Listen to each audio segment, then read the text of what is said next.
আমার আল্লাহ বলছে, আমার বান্দারা তোমরা নামাজ কায়েম করো।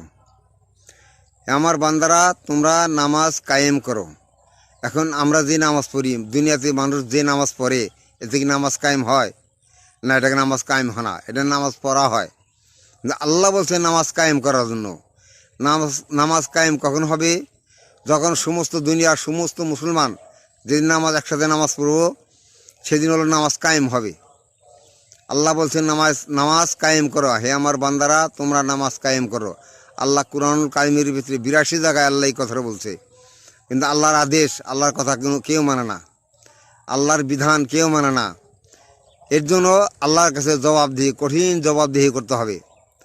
মসজিদে যখন আজান হয়, মানুষ মসজিদে যায় না, মানুষ আজান শুনতে আসে, যার যার কাম করতেছে, যার যার খেয়াল মতো খুশি চলাফেরা করতেছে। কিন্তু আল্লাহ রাসূল হযরত মুহাম্মদ সাল্লাল্লাহু আলাইহি ওয়াসাল্লাম বলছে, যখন আজান হবে সমস্ত কাজকাম তোরা বন্ধ করবা, সমস্ত কাজ করে মসজিদে গিয়ে নামাজ পড়বা, নামাজ আদায় করবা, নামাজ আদায় করে সেরে আবার কাজ করো। নামাজের টাইমে কোনো কাজ নাই।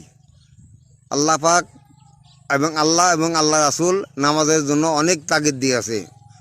নামাজের জন্য, এই নামাজ প্রতিষ্ঠার জন্য অনেক তাগিদ দিয়ে গেছে। কিন্তু এই মুসলমানরা এখন নামাজ পড়ে না। এই মুসলমানরা নামাজ পড়ে না, নামাজ আদায় করে না।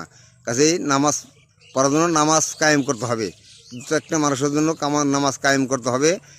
নামাজের হিসাব প্রথম আল্লাহ এই কিয়ামতের মন্দিরে প্রথম আগে নামাজের হিসাব নিব। সর্বপ্রথম আগে নামাজের হিসাব নেব।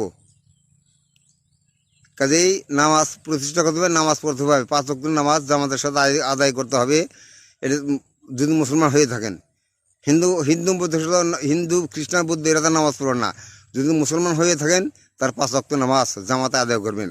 আল্লাহর কাছে ভালো থাকবেন, আল্লাহর কাছে জবাবদিহি করতে পারবেন।